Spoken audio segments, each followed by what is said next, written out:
Hello friends, welcome back in our maths lecture. Students, last lecture हमने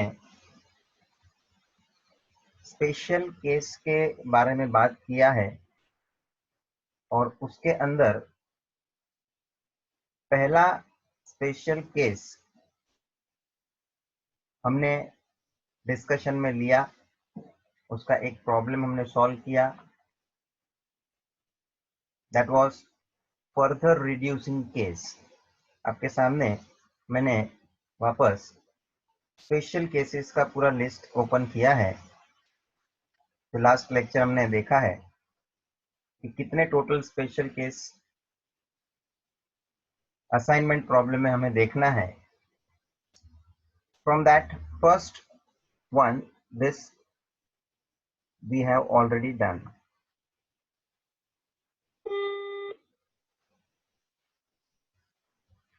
Students, second special case जो मैं लेने जा रहा हूं, it is a case of maximization problem. Student, आप लोगों को लगेगा कि हंगेरियन मेथड तो सर मिनिमाइजेशन प्रॉब्लम सॉल्व करने के लिए है। ये मैंने बात किया था, एक स्पेशल केस को मैंने ऊपर से डिस्कस किया था, तभी मैंने बताया था अजम्पशन के साथ कंपेयर करके कि since assignment problem under Hungarian method solves for minimization problem such as cost, time, etc. जो बिजनेस उसको कम समय में कंप्लीट करना चाहता है, कम खर्चे में कंप्लीट करना चाहता है कुछ भी काम,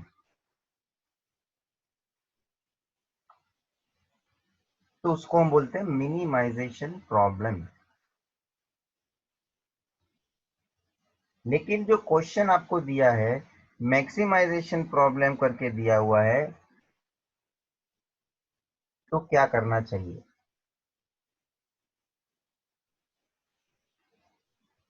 मैक्सिमाइजेशन प्रॉब्लम में खास करके कुछ ऐसे क्राइटेरिया जिसमें बिजनेस ज्यादा अचीव करना चाहता है, मैक्सिमम, जैसे कि प्रॉफिट, रेवेन्यू, सेल्स, कभी कभी इन लोग बिजनेस भी बोलते हैं, अमाउंट ऑफ बिजनेस। एक प्रकार से हम सेल्स बोल सकते हैं। अमाउंट ऑफ बिजनेस मतलब बिजनेस कितना ज्यादा हो वो ही हम सोचते हैं, क्योंकि जितना बिजनेस बढ़ेगा दैट इज गुड। तो मैक्सिमाइजेशन प्रॉब्लम जब भी दिया है तभी इस क्राइटेरिया को डिस्कशन में लिया होता है क्वेश्चन बराबर पढ़ने का। Let us start with this maximization problem in today's lecture. It is special case number second. मैं मेरे ऑर्डर में ले रहा हूं। Second special case,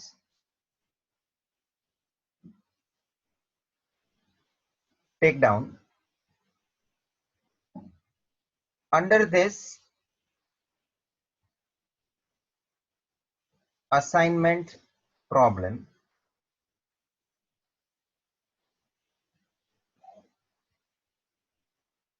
under this assignment problem,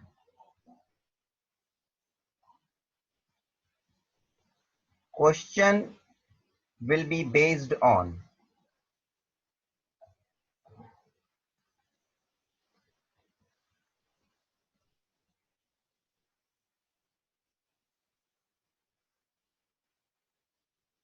maximization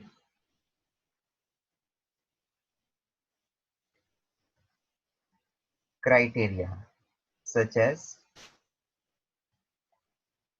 profit, sales, revenue, amount of business, etc.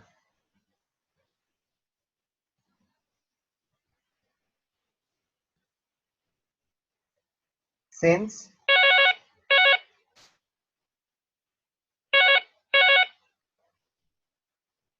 Hungarian method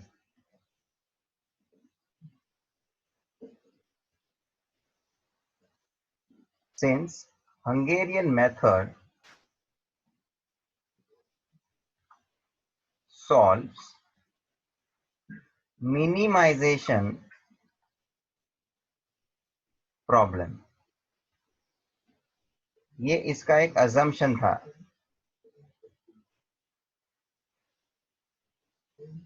जो हमने assumptions के list में लिखा हुआ है कि Hungarian method is developed for minimization problem and it solves minimization problem only. But यहाँ जानबूझ के आपको मैक्सिमाइजेशन क्राइटेरिया देके असाइनमेंट प्रॉब्लम को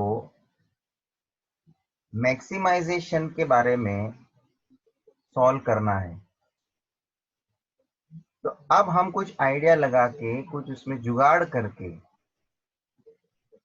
हंगेरियन मेथड भी इस्तेमाल करना चाहेंगे, बट कुछ चेंज लाना है पहले।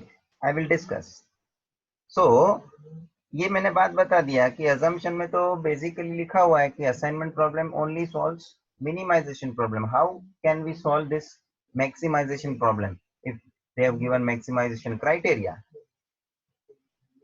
Further, therefore, it cannot solve maximization case. It cannot solve maximization case.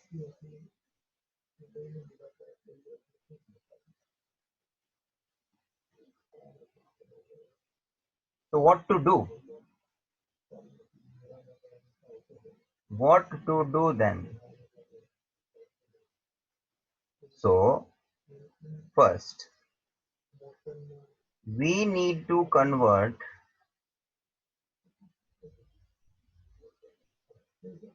maximization problem into minimization problem.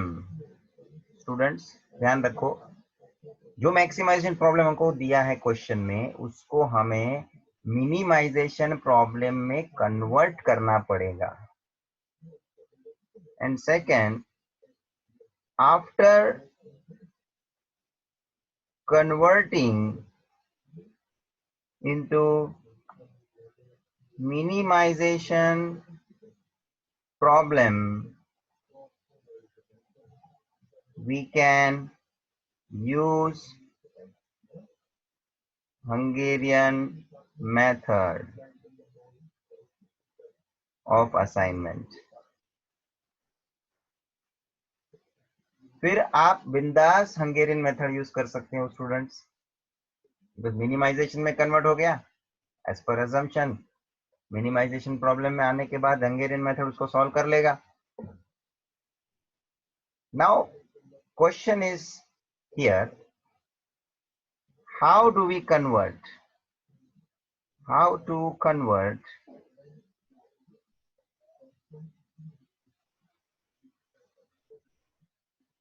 maximization problem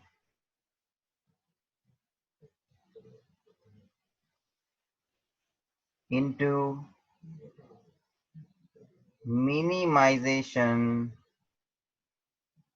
problem। भाई साहब मेन प्रश्न यहाँ है अभी कि कन्वर्ट करने के लिए बोल तो दिया कि मिनिमाइजेशन में कन्वर्ट कर लो, मैक्सिमाइजेशन में है प्रॉब्लम जो दिया हुआ उसको मिनिमाइजेशन प्रॉब्लम में कन्वर्ट कर लो, but how to convert it. Here I am giving a method. Suppose you have given a matrix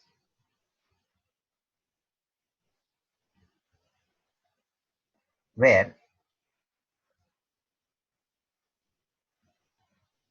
you have these elements about profit. ये जो आपको मैट्रिक्स दिया है, दिस इज अबाउट प्रॉफिट। मतलब ये प्रॉफिट है, ये देख के आपको पता चलना चाहिए कि this particular problem is maximization problem. अब हमें इसको मिनिमाइजेशन प्रॉब्लम में कन्वर्ट करना है। We have to convert into minimization problem. Okay,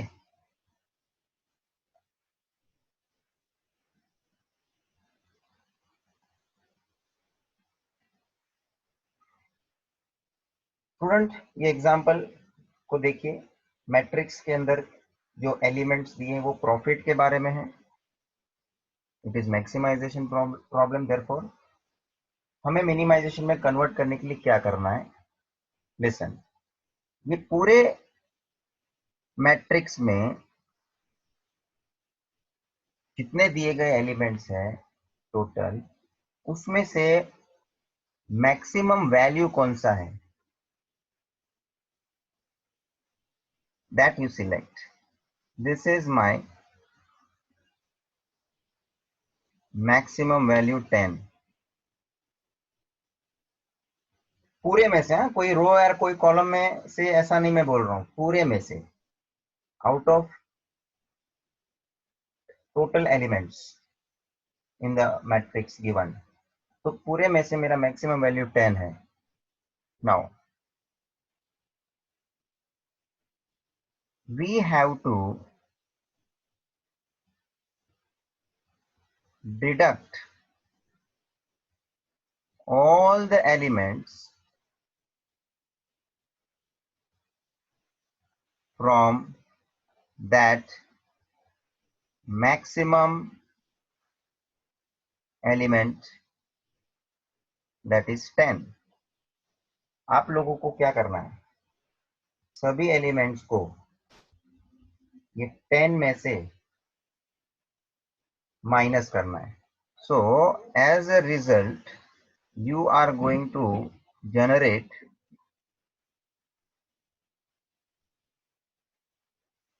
matrix like this.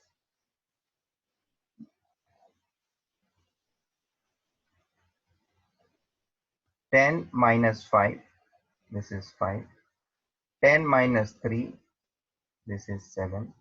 10 minus 2, 8. 10 minus 10 itself, 0. 10 minus 8, 2. 10 minus 6, 10 minus 3, 10 minus 4, and 10 minus 8, 2. मालूम पड़ा सबको? I repeat, first you identify the maximum element from the given maximization problem, and that value, maximum value, out of which all other elements you have to deduct. All the elements you have to deduct from that maximum element, that is 10. And clear cut मैंने calculation करके ये जो matrix generate किया है, ये आपको अब मिलेगा मिनिमाइजेशन प्रॉब्लम। भाई साहब, ये प्रॉब्लम आपका कन्वर्ट हो गया मिनिमाइजेशन। अब आप इसको यूज करिए for Hungarian method, and please apply steps as it is what we have seen in Hungarian method. बस अब आप इसको यूज करके हंगेरियन मेथड के हिसाब से ऑप्टिमम आंसर लाने के लिए प्रोसीजर स्टार्ट कर दीजिए. Students, one more important point: when you convert into minimization problem, please notice एक भी एलिमेंट माइनस में नहीं आना है. आप देख सकते हो मिनिमम एलिमेंट 0 आएगा,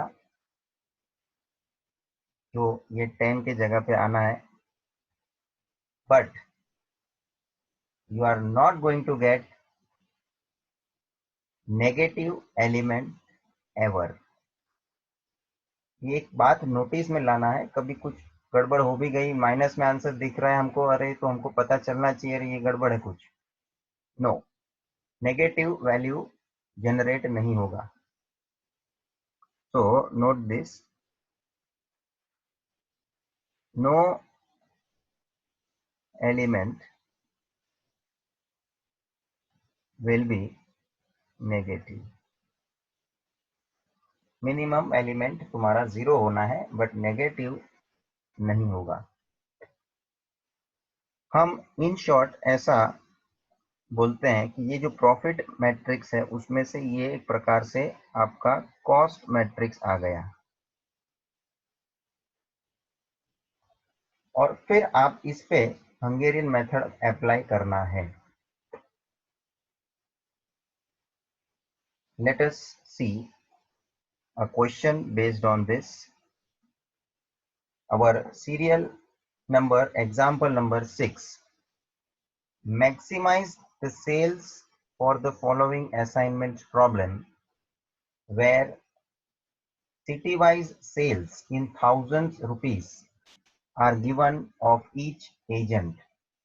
बिजनेस में एजेंट अपॉइंट करते हैं और अलग अलग सिटी में हमने अलग अलग एजेंट को अपॉइंट करने का सोचा है, लेकिन जो एजेंट जो सिटी में ज़्यादा सेल करेगा उधर हम उसको अपॉइंट करेंगे. ये मुद्दे को हम ध्यान में रख रहे हैं. तो हर एजेंट अपने अपने लेवल के हिसाब से हर एक सिटी में सेल्स करता है. ये हमारे पास एक रिकॉर्ड है, ये आपको मैट्रिक्स दिया है. But now you have to assign which city will be given to which agent, so that the overall total sales, ये पांचों सिटी में से जो हमारा होना चाहिए वो मैक्सिमम होना चाहिए. So we are talking about sales, which is a maximization criteria. We can't start solving as it is. As you know, Hungarian method maximization problem solve नहीं करता है. Just right now we saw, and therefore now first step we need to convert into minimization problem. Let us start this particular question.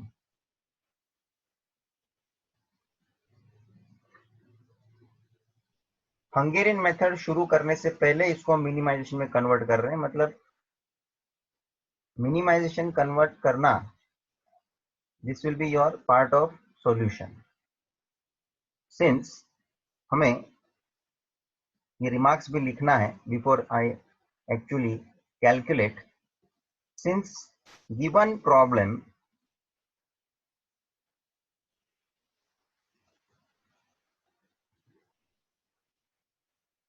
is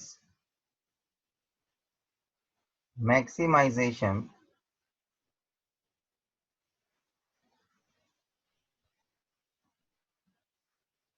problem,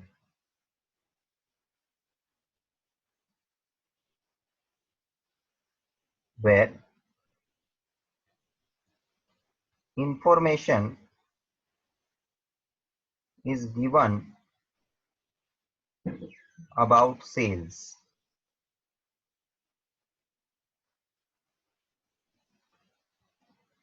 converting into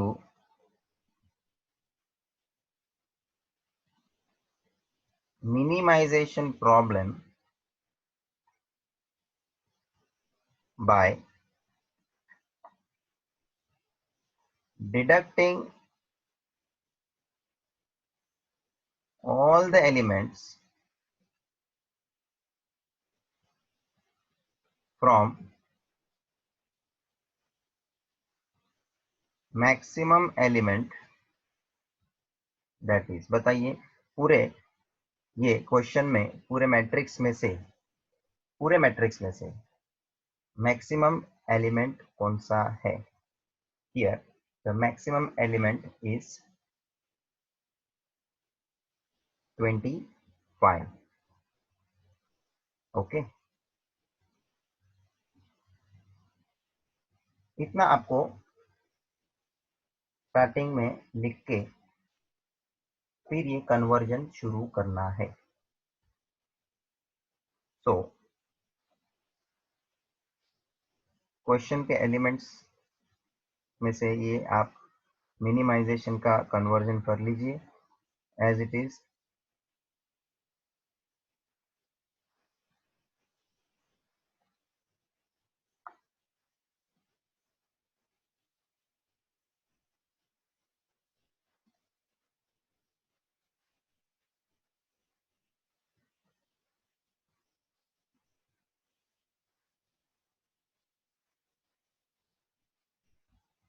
So maximum is 25. 25 minus 18.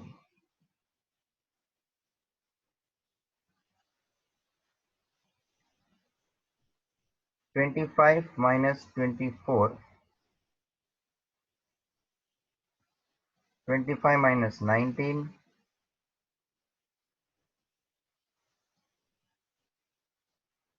25 minus 22. 25 minus 9. 25 minus 15. 25 minus 25. जो maximum element है उसके जगह पे 0 आना ही आना है always. Then 25 minus 24. Then again 1. Then 25 minus 0. 25. Then 2. Then 5. Then 25 minus 19.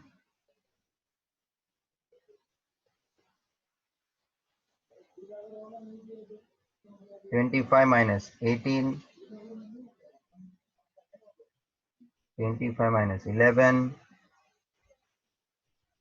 And lastly 25 minus 24. 1. Student ये स्टेप जिसमें हमने मिनिमाइजेशन में कन्वर्ट किया, which is very much important. Now we can begin with our Hungarian method.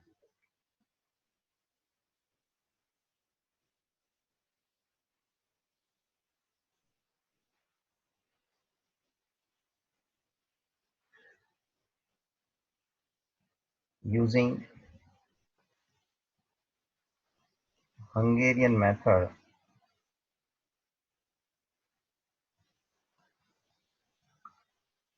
of assignment.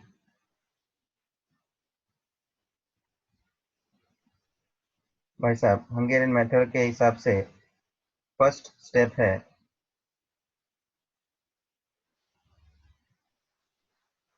Row minimisation.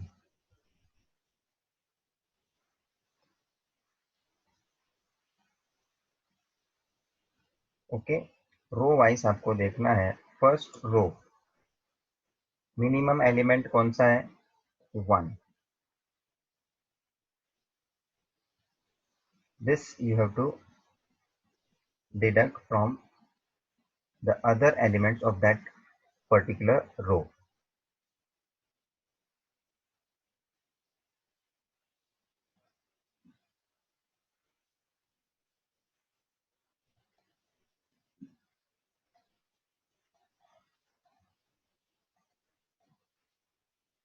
So it is 7 minus 1 6, 1 minus 1 0, 6 minus 1 5, and 3 minus 1 2. Next row minimum element is 0. 0 सब में से आप minus भी करोगे तो वही का वही रहेगा. Same element you take down. 16, 10, 0, 1. Next third row minimum element is 1. It will be 0,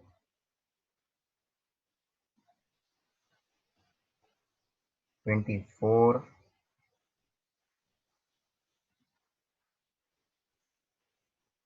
1, and 4. Further, next row minimum is again 1. So it will be 5, 6, 13, 0.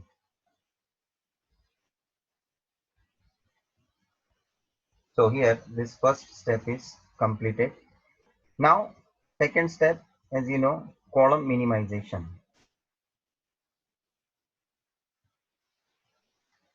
Step number second, column minimization.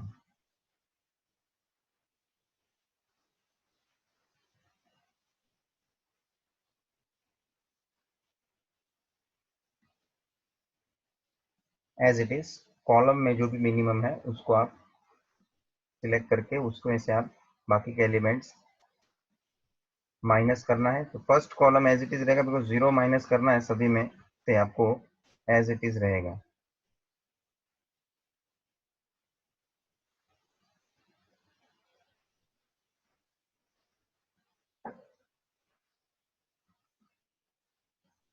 So 6, 16, 0, 5. Second column में भी minimum 0 है. You can take down the same elements क्योंकि 0 minus करने पे same values रहेंगे. Third is also the same because minimum is 0.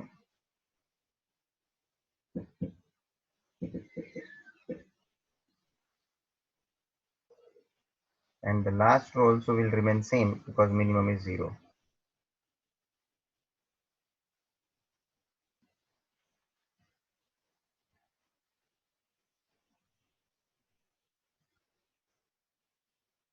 Student ये एक आपको मैं शॉर्टकट भी बता देता हूँ कि ऐसा सिचुएशन है, समझ लीजिए रो मिनिमाइजेशन करने के बाद हर एक कॉलम में एटलीस्ट एक 0 है.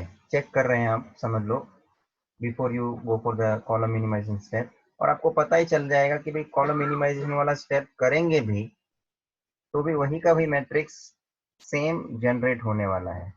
There is no change. तो आप लोग कॉलम मिनिमाइजेशन वाला स्टेप अवॉइड कर सकते हैं. Don't do. एंड डायरेक्टली इसके बाद आप स्टेप नंबर थर्ड को फॉलो कर सकते हैं. जैसे हमारा नंबर के हिसाब से स्टेप नंबर सेकंड नहीं हो रहा है तो स्टेप नंबर थर्ड बन जाएगा स्टेप नंबर सेकंड. कौन सा? अलोकेशन वाला. डायरेक्ट अलोकेशन करना शुरू करना है. मगर कभी ऐसा सिचुएशन आया तभी देखो हर एक कॉलम में कम से कम एक 0 है तो कॉलम मिनिमाइजेशन करने का कोई मतलब बनता नहीं है. तो आप डायरेक्टली नेक्स्ट स्टेप पे जंप कर सकते हैं बाय अवॉइडिंग कॉलम मिनिमाइजेशन वाला स्टेप. स्टूडेंट्स अब मैं same matrix step number third के लिए कंसीडर करूंगा. आपको स्टेप रिपीट करना, स्टेप में जो मैट्रिक्स है वो रिपीट करना है. Next step number third.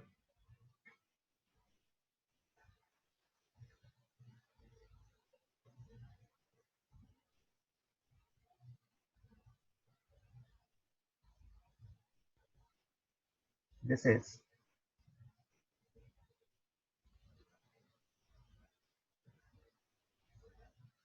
the same matrix I am going to write.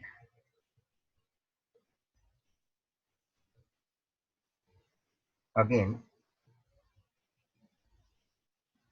we will take down as it is. लेकिन इस स्टेप के ऊपर मैं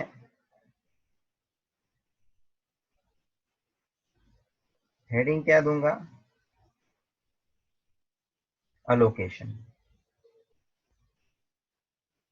So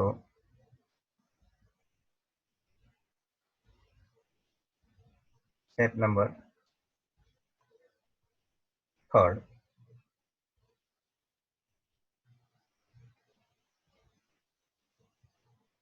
allocation, और यू में से असाइनमेंट. जो असाइनमेंट करना अभी हमको शुरू करना है. Let us start assigning. Assignment repeat कर रहा हूं मैं. You to start with row wise and starting हमें फर्स्ट रो से करना है. अब क्या देखना है? एग्जैक्टली एक जीरो होना चाहिए. चलिए भाई, फर्स्ट रो एक एग्जैक्टली एक जीरो है. सिलेक्ट दैट जीरो, और वो जीरो जिस भी कॉलम में है वो कॉलम को कैंसिल करना है. ये सब प्रोसीजर अभी कॉमन हो रही है क्योंकि हंगेरियन मेथड में स्टेप्स वही है. नई बात क्या थी? मैक्सिमाइजेशन प्रॉब्लम में से मिनिमाइजेशन में कन्वर्ट जो किया, इस क्वेश्चन में ये नई बात देखने मिली. देन सेकेंड रो में भी एग्जैक्टली एक जीरो है. सिलेक्ट दैट एंड वो कॉलम कैंसिल कीजिए.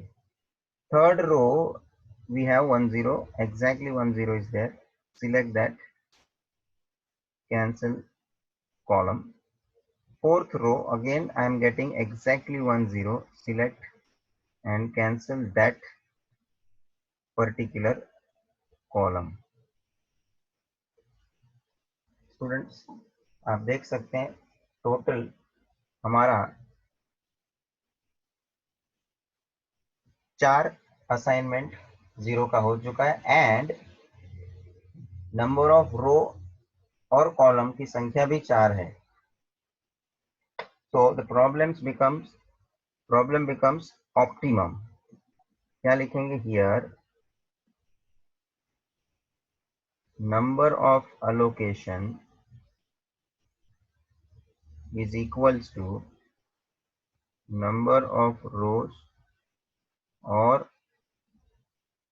columns. Therefore, problem is optimum. Okay. अब आपको ऑप्टिमम सॉल्यूशन लाना है. Optimum solution. अब स्टूडेंट मैं थोड़ा आपसे बात करूं कि जो ओरिजिनल क्वेश्चन है उसमें तो हमको उन्होंने ये सेल्स के फिगर्स दिए हुए थे. तो अब मैं जो ऑप्टिमम सॉल्यूशन जो लिख रहा हूं उसमें मैं क्या लिखूंगा? क्योंकि मैक्सिमम सेल्स कितना होगा वो मुझे यहाँ फाइंड आउट करने मिलेगा. Because this assignment I will apply in my maximization problem. ये असाइनमेंट मैं ये जो मिनिमाइजेशन प्रॉब्लम में जो मैंने कन्वर्ट किया है इसमें नहीं देखूंगा. ये असाइनमेंट किसमें देखूंगा? ओरिजिनल क्वेश्चन जो मुझे सेल्स के बारे में दिया है उसके अंदर में देखूंगा. क्योंकि मुझे क्वेश्चन में बोला क्या है? मैक्सिमम सेल कितना आप कराओगे एजेंट के द्वारा वो आप बताइए. तो my main objective is to obtain maximum sales. So I will see my original matrix which is given for sales.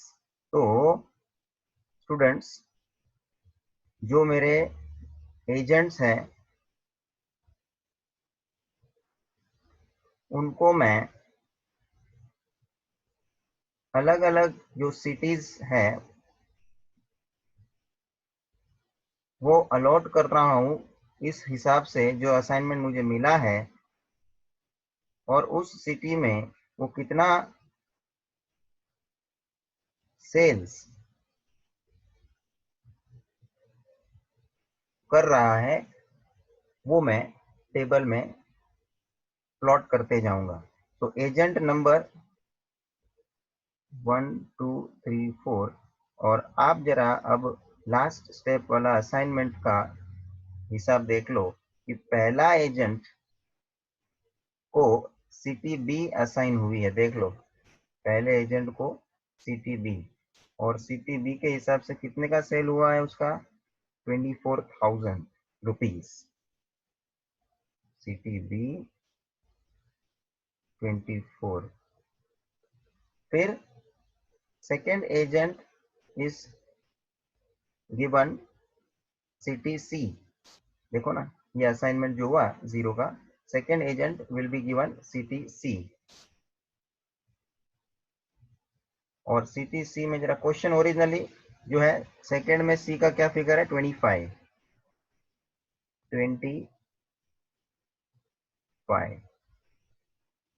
Third agent जो है उसको सिटी ए में भेजना है, एंड दैट इज थर्ड को सिटी ए में मतलब 24।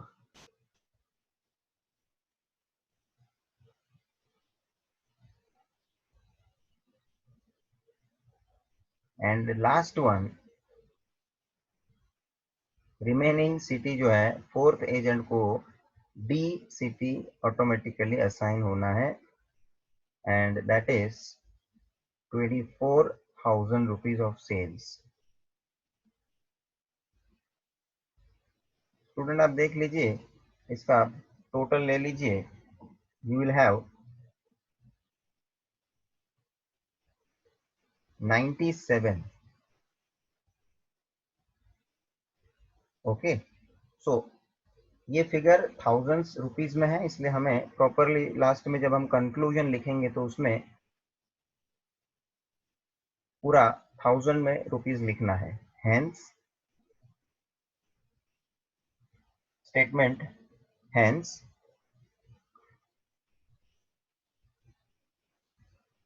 maximum sales can be obtained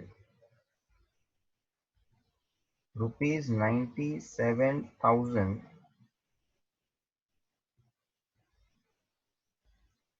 as per optimum assignment। Optimum बोल दिया मतलब अभी इससे बेटर या इससे अच्छा आंसर हो ही नहीं सकता। This is the best answer we got. 97,000 के ऊपर अभी हम और भी कोई दूसरे तरीके से आप असाइनमेंट करके देखो तो आपको 97,000 से ज्यादा फिगर नहीं मिलेगा।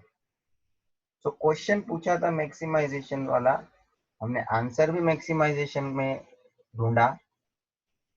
तो किया क्या बीच में, क्योंकि हंगेरियन मेथड को ही मैंने यूज किया, लेकिन हंगेरियन मेथड के लेवल पे उसको मैं पहले कन्वर्ट करके लेके आया कि भाई वो मिनिमाइजेशन प्रॉब्लम ही सॉल्व करता है, पहले उसको मिनिमाइजेशन प्रॉब्लम का डेटा दीजिए। So I have converted maximization problem into minimization. Then I start solving with Hungarian method. I got the assignments, but that assignments I applied for the maximization problem which is originally given for sales. इसलिए मुझे answer sales का मिल गया।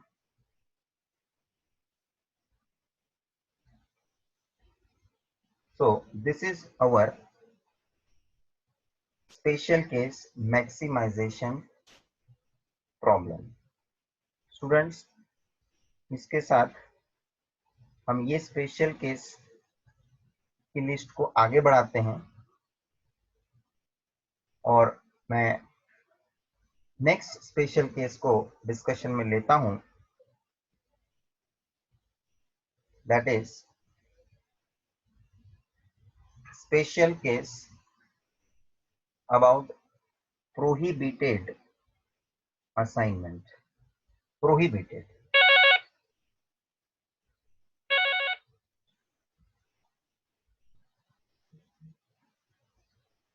Prohibited का मतलब आगे मैंने ऊपर से जब मैंने स्पेशल केसेस के लिस्ट को एक्सप्लेन किया था तभी मैंने ये सब बातें डिस्कशन में लाया था। बट मैंने बताया था कि जब हम उस स्पेशल केस को ब्रॉडली स्टडी में लेंगे तब मैं उसका डिटेल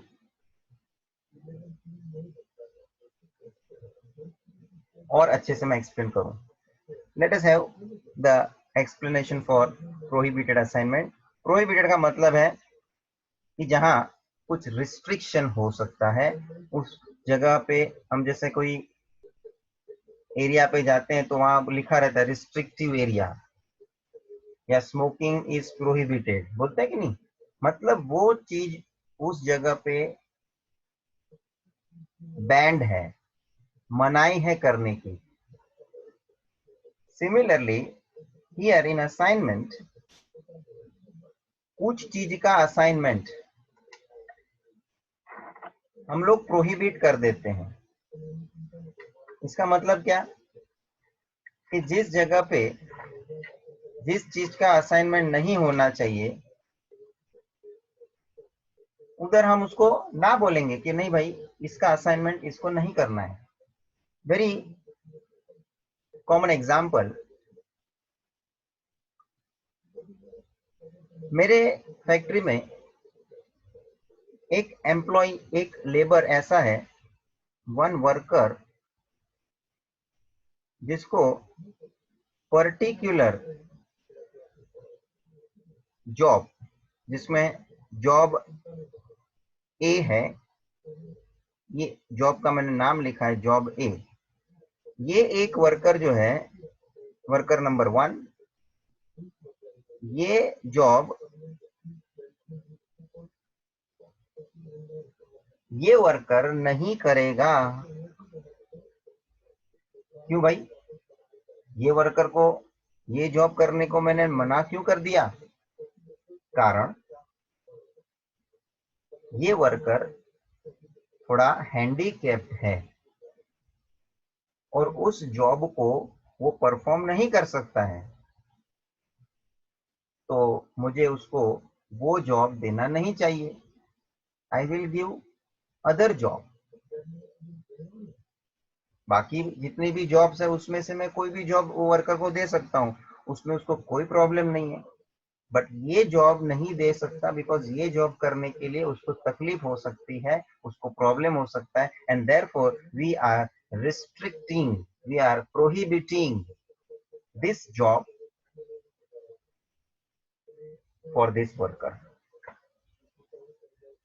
भाई साहब कुछ काम, कुछ ऐसे वर्क रहते हैं जो फिजिकली करने पड़ते हैं, मशीन को ऑपरेट करना है, लेबर है, फिजिकल काम कर रहे हैं, so they need some strength, some effort।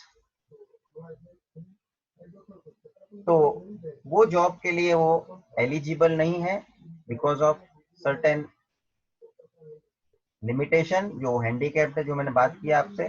So that particular job will not be given to that particular worker.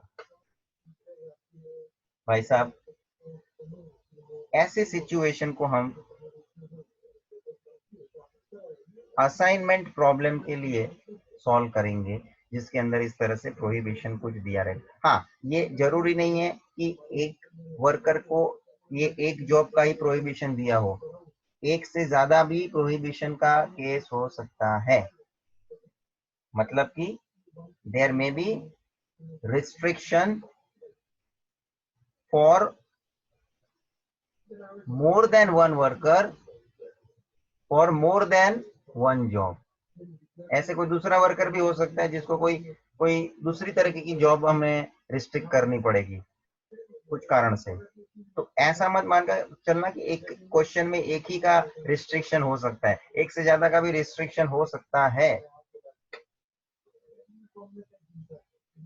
Students, these type of specific cases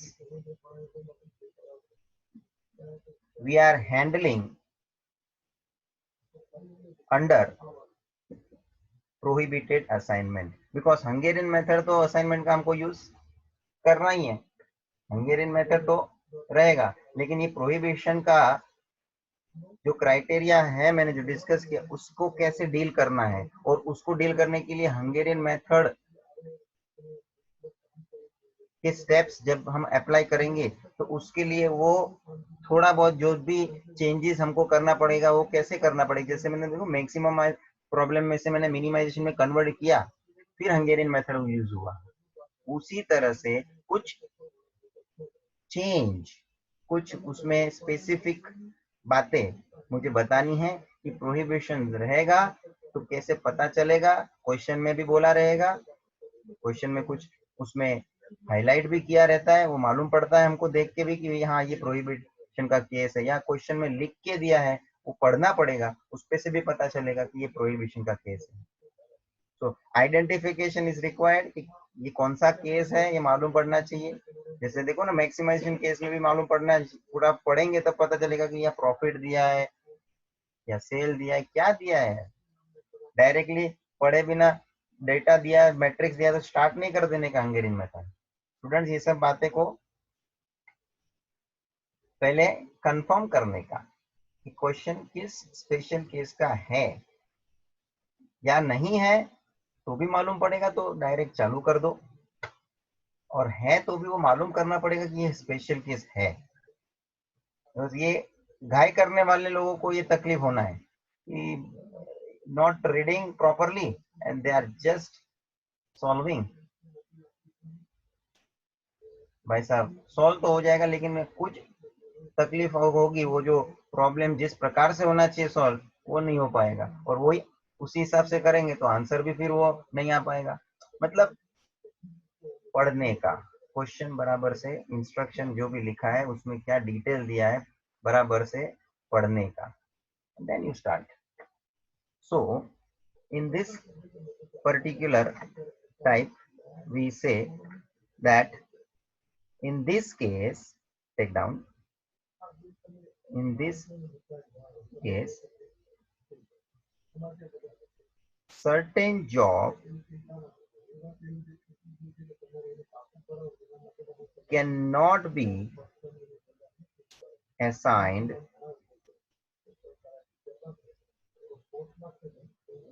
to particular worker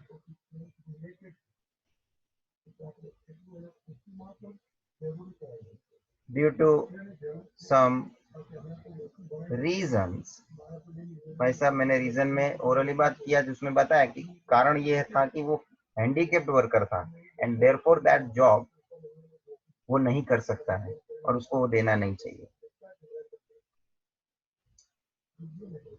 so particular worker, तो ये जो मुद्दा है ये ध्यान में रख के हम आगे बढ़ते हैं।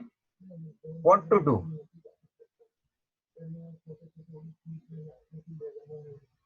इन this situation what to do. Question का कुछ मैं ऐसा नज़ारा दिखा देता हूँ आपको, आपको भी देखने को थोड़ा आइडिया आएगा। समझ लीजिए ए बी सी और ये है 1 2 3, ये है वर्कर और ये है जॉब, और पहला वर्कर जो है वो बी जॉब नहीं कर पाएगा इसलिए वहां डैश किया मैंने, दिख रहा है आप लोग, डैश किया। या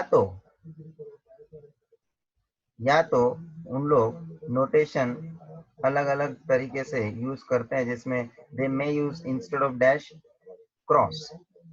बाकी का सबका दिया है फिगर आपको, जैसे वर्कर नंबर बस ये सब बाकी के जॉब कर सकते हैं 5 2 3 9 8 5 10 7, ये सब क्वेश्चन बाकी का एज इट इज दिया हुआ फिगर आपको।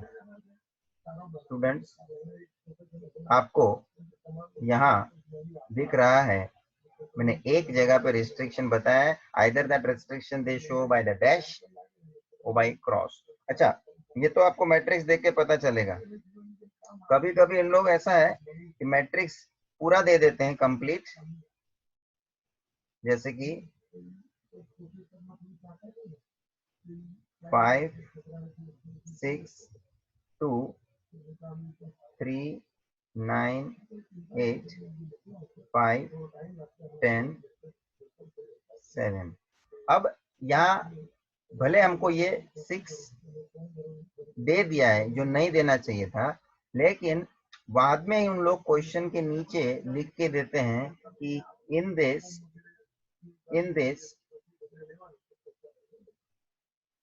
Worker first can not be assign work B. ये बाद में इन लोग इंस्ट्रक्शन में बोलते हैं। अरे तो बच्चे लोग क्या है, घाय घाय में ये देख के चालू कर देते हैं हंगेरियन मेथड, चलो चालू हो जाओ, फटाफट फटाफट सॉल्व कर डालते हैं। ठीक है, एग्जाम में बाहर निकलने के बाद देखते हैं दूसरे से कंपेयर करके आंसर क्यों ऐसा आया, चेंज आया, फिर पता चलता है कि नीचे ये इंस्ट्रक्शन में लिखा था कि भाई पहले वर्कर को वर्क भी नहीं देना है। तो आपको भले यहाँ उन्होंने दिया, जानबूझ के उन्होंने दिया और इंस्ट्रक्शन में मना किया, वो कोई पढ़ेगा नहीं तो इसी को लेके शुरू कर देता है और अल्टीमेटली पूरा क्वेश्चन रॉन्ग हो जाता है। तो कभी कभी इन लोग ऐसा इंडिकेशन देते हैं, मैंने बताया ना आपको, डैश कर दिया तो अपने को क्वेश्चन देख के पता चल गया कि ये प्रोहिबिशन का केस है। क्रॉस कर दिया तो ये मालूम ही पड़ना है अपने को कि ये रिस्ट्रिक्शन का केस है। मगर ऐसा भी उन लोग कर देते हैं कि भाई वैल्यू देते हैं लेकिन रिस्ट्रिक्शन है, इसका इंफॉर्मेशन उन लोग नीचे डिस्क्रिप्शन में लिख के दे देते हैं और वो कोई पढ़ता नहीं है, तो गड़बड़ हो जाती है। इसलिए रीड इट प्रॉपरली, ये मैंने आगे भी बात किया। सो इस तरह से आपको क्वेश्चन दिया। अब व्हाट टू डू, मैंने आपको क्वेश्चन की एक पहचान दे दी, कैसे रिस्ट्रिक्टिव केस का क्वेश्चन दिया रहता है अलग अलग सिचुएशन में, या तो उन लोग डैश यूज करते हैं या तो क्रॉस यूज करते हैं। हाँ अच्छा, मैंने आगे भी बोला कि ये रिस्ट्रिक्शन एक लेबर का एक वर्क के लिए ही है ऐसा नहीं है, हो सकता है कभी more than one worker have some restriction for more than one job, तो दूसरे जगह पे भी ऐसा डैश दे के उन लोग सिचुएशन दे सकते हैं आपको question. So you can understand there can be restriction one or more than one. What to do, main point पे हम आते हैं। स्टूडेंट्स, जिधर भी आपको ये in the place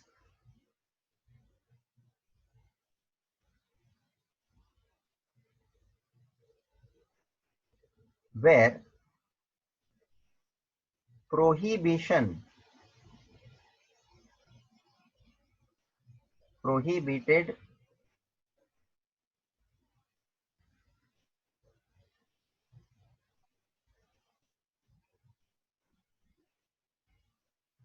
element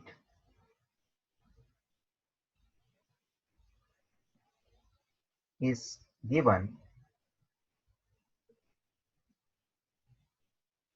at that place we consider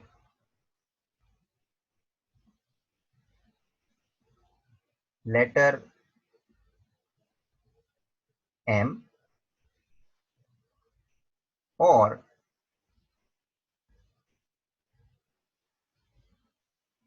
infinite।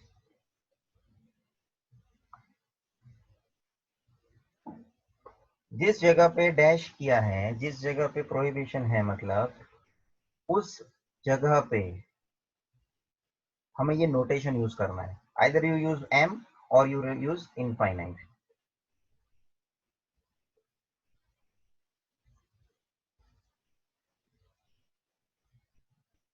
ये आप लिखेंगे and after this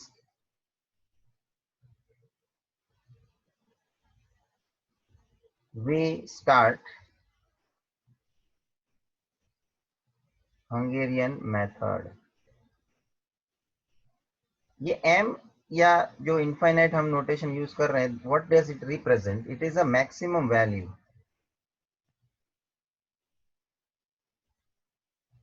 it is a maximum value as an assumption कि वो मैक्सिमम इसलिए हम ले रहे हैं क्योंकि हमारे हंगेरियन मेथड के प्रोसीजर में वो वैल्यू का कोई असर नहीं रहेगा, उसका कोई असर नहीं रहेगा। वो वैल्यू कुछ भी होए, सब में से मैक्सिमम ही होना है, कुछ भी होए, बट वो हमारे कैलकुलेशन में या हंगेरियन मेथड के प्रोसेस में कहाँ पे भी अफेक्ट नहीं करेगा। इसलिए वो वैल्यू क्या हो सकता है उसका जानकारी भी लेना और अपने को जानने का कोई मतलब नहीं है, और ना ही हम बता सकते हैं क्योंकि डैश किया है तो कोई कौन सा वैल्यू है भाई, we don't no.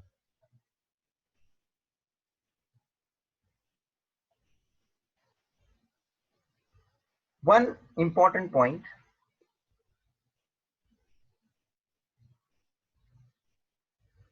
if assignment problem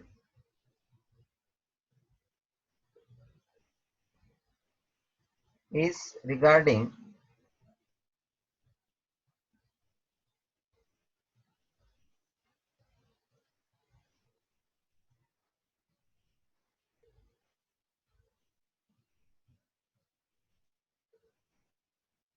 prohibited case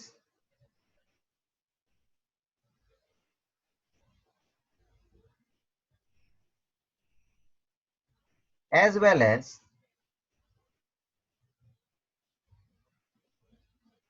maximization problem। देखो भाई, मैं जो अभी डिस्कशन में ला रहा हूँ, दो स्पेशल केस एक साथ है तो क्या करेंगे। अब वो कौन से दो केस का बात कर रहे हैं इधर, एक तो है मैक्सिमाइजेशन प्रॉब्लम जो हमने लास्ट सिचुएशन डिस्कस की, और ये सिचुएशन जो प्रोहिबिटेड केस का हम प्रॉब्लम देख रहे हैं। हो सकता है there can be special case, more than one special case together in one problem, ऐसे भी क्वेश्चंस हैं।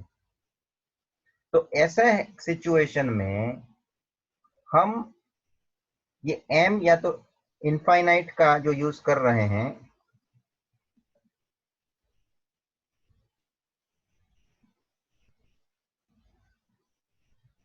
उसके जगह पे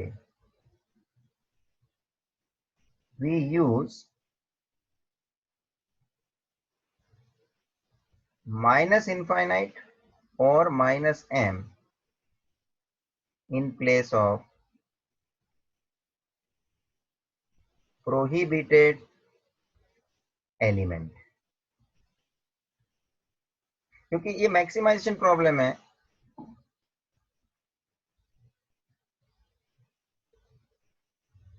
तो वैल्यू उसका अपोजिट होना चाहिए।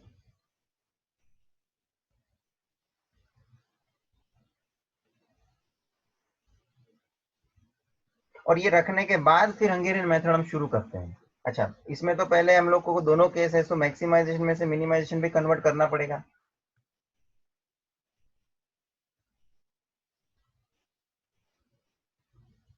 और फिर उसका प्रोसीजर हंगेरियन मेथड का हम स्टार्ट करेंगे। तो अब हम सिर्फ प्रोहिबिटेड केस की बात कर रहे हैं और उसके आधार पर एक एग्जांपल ले रहे हैं। See here the example, for 4 teachers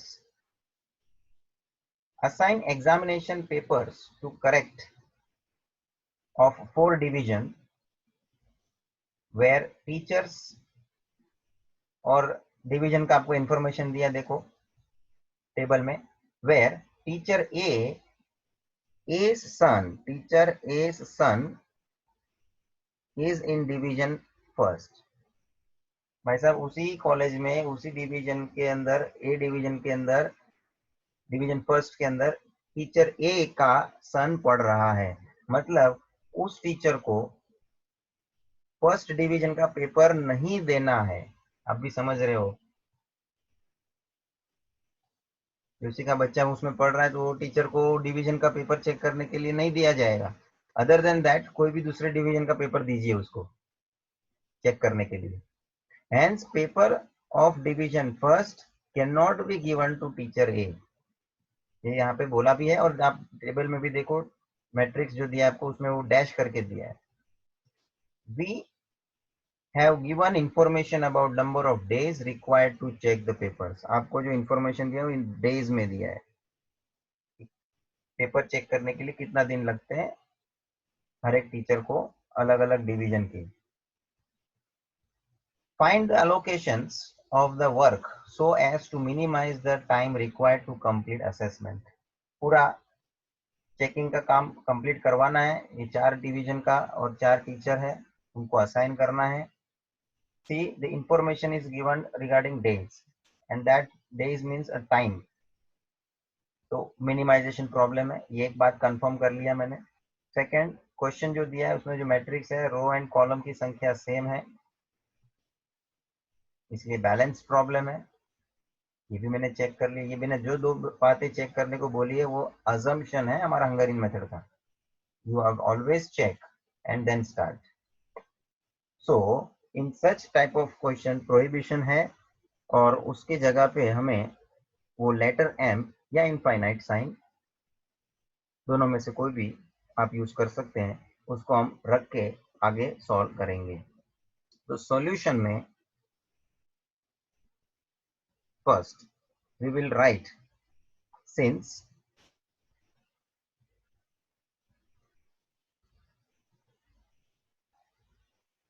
paper of division first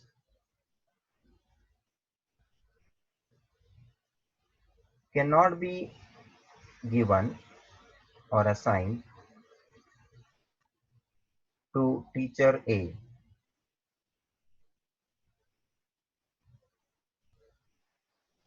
Therefore, it is a case of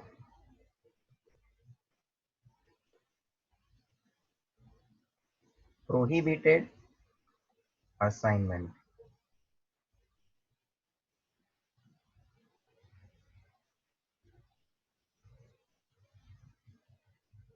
Since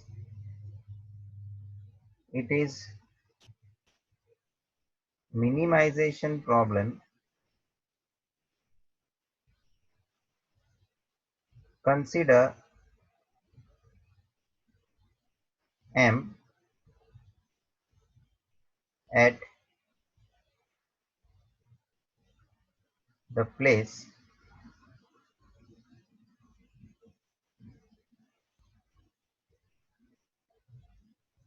where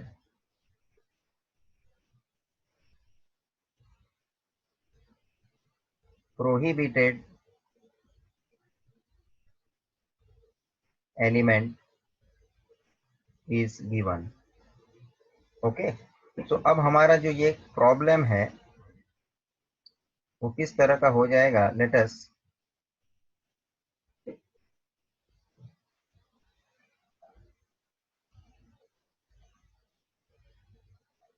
convert that problem, question को हम कन्वर्ट करेंगे। फर्क सिर्फ यहाँ पे m लिखना है, दैट्स इट, बाकी एज इट इज पूरा सेम टेबल रिपीट करेंगे।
तो ये हमारा प्रॉब्लम रेडी हो गया, खाली करना क्या था कि वहाँ एम रखना है बस, सीधी बात मैं इतने में खत्म करता हूँ। तो वहाँ जस्ट जहाँ प्रोहिबिशन है वहाँ जस्ट m को रिप्रेजेंट कर दो। और अब हम वो दोनों अजम्पशन मैंने गिनाए थे आपको, and according to that Hungarian method can be considered. So using Hungarian method of assignment, step number first,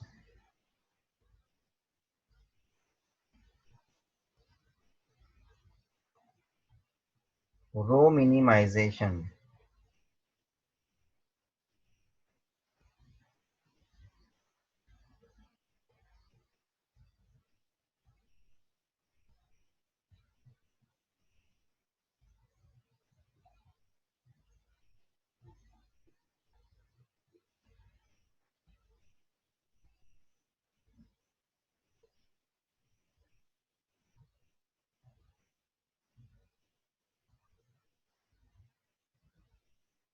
students पहले रो में minimum value is 2।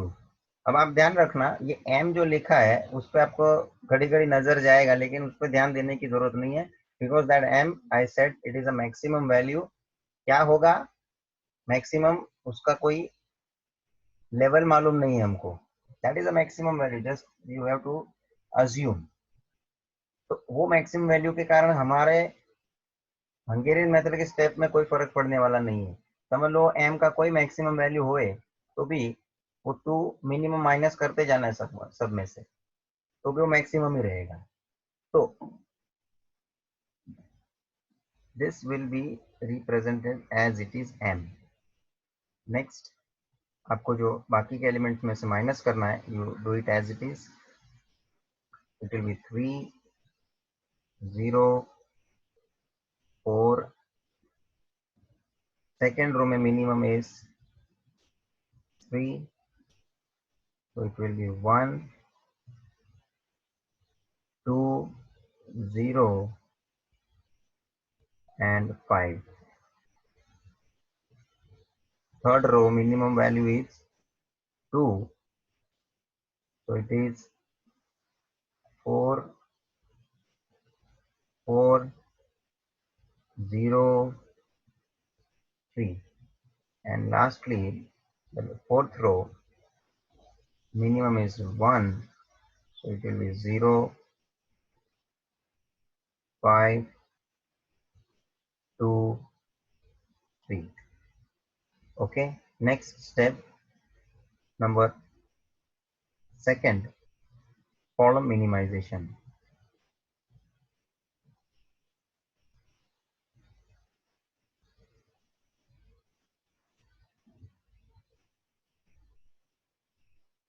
Column minimization.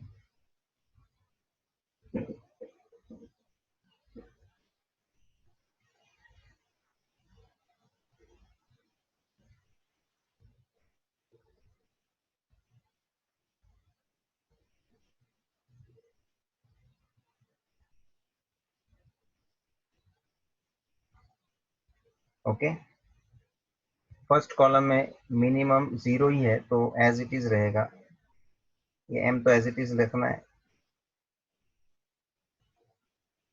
Second column में minimum is 2, it will be 1 0 2 3. Third column minimum is 0, so it will be as it is 0 0 0 2. Fourth column minimum is 3, so it is 1 2 0 0. And now student, this particular step number 2 में जो मुझे matrix मिला है उसको मुझे repeat करना है for assignment purpose in step number third. In step number third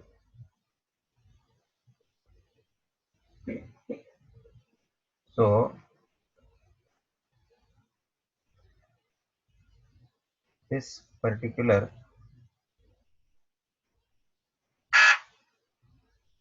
matrix I am going to repeat.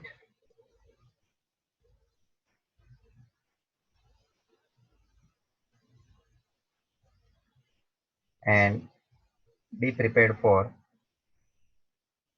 step number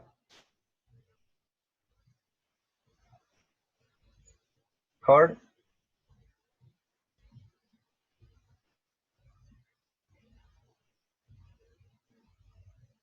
allocation. Let us start work of allocation.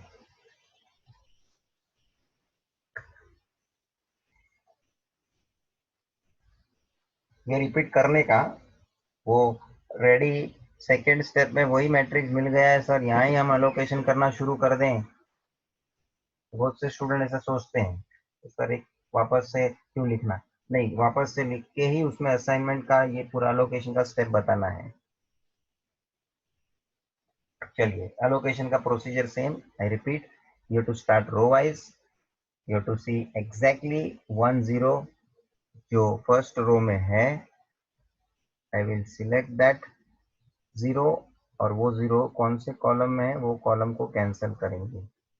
Then second row में ये जो 0 है एग्जैक्टली 1 0, ये तो cancellation में ये 0 तो चला गया, so you don't have to consider that। Exact एक 0 है, उसको सिलेक्ट किया, उस कॉलम को कैंसिल किया। थर्ड रो देख लीजिए, yes there is exactly 1 0 available and that particular column I have cancelled।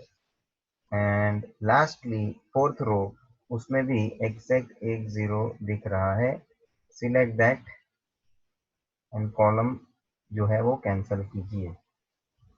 Fourth number last में लिख दिया, इससे पता चल जाता है कि 4 जीरोस अलॉट हो चुके हैं, असाइनमेंट ऑप्टिमम हो चुका है, बिकॉज नंबर ऑफ रोज और columns are also 4 and allocation is also 4, so problem is now optimum. तो यहाँ लिखेंगे हम here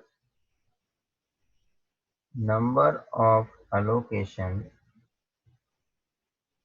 is equals to number of rows or columns, therefore problem is optimum, problem is optimum। and now we have to bring optimum solution, that is optimum solution किसके बारे में है, इस question में क्या इंफॉर्मेशन है, तो कि optimum number of days, that is minimum number of days जो पेपर का असेसमेंट करना है। So here I will write division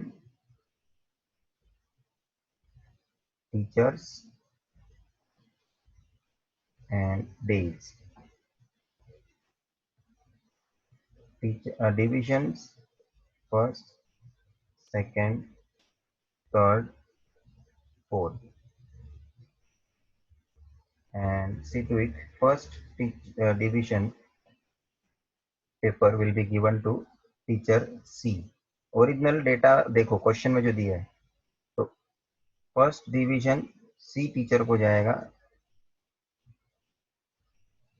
वहां है 2 days, first teacher C 2 days। Then second division का पेपर है जो वो टीचर B को जाएगा, so second is going to B, here is the value 5 days।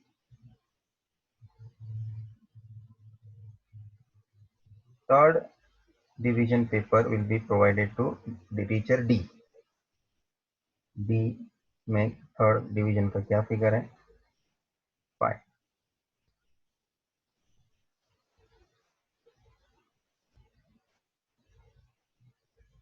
And last one will be for the remaining teacher A,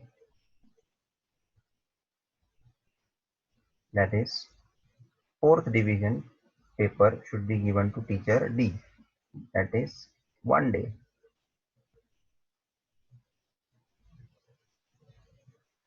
And as a result, total will be 13 days.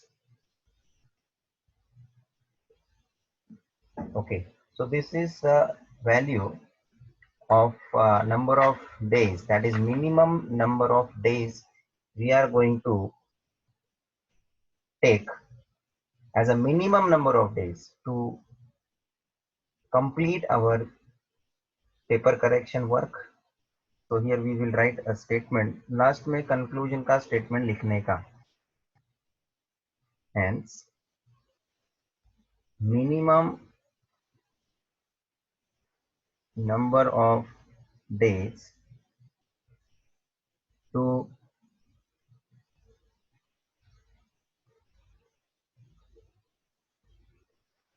check or correct